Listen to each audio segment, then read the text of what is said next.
Okay, this is going to be a quick video on how to add music to your Sur-Ron. It's very easy, very easy. All you do is in this cavity right here, what you do is you can put a Bluetooth speaker in there. This is the one that I'm using. It just has to be this type of size. Okay, and this is all rubberized, all of this here, except for the grill. So what I do is I put that in just like this. And I usually just ride around the neighborhood. So this thing just rocks in there, but it doesn't cause any problems because it's rubberized. And then like if I want to change the channel, if you have an iPhone, you just use your watch and you can change it with your watch. And I also bought this to have my phone here. And you have to have your fingers available to forward the music there.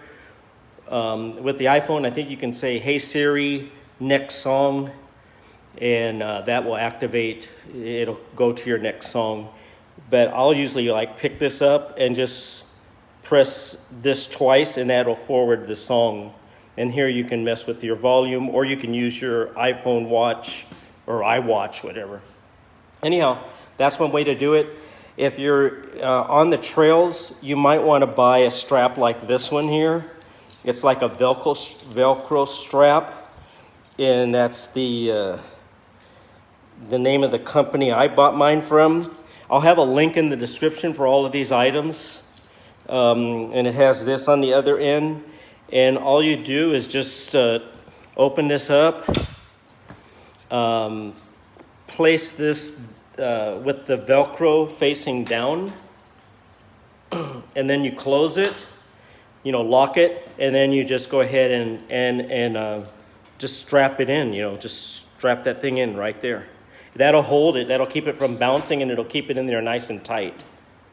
Okay, you could actually do two if you wanted to, if you're going to be doing some heavy riding.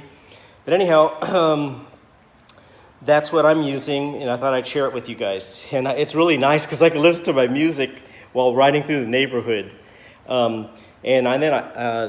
And this is where I put my phone. And I'm also using this. It's not a GoPro, but I think, I bought this for about $50. And it does a pretty good job. It's recording all the time. You can also set it on impact mode, so it only records whenever you hit the bumps or, there's some sort of heavy-duty G change. Okay, so anyhow, that's it. Hope this helps. Have fun.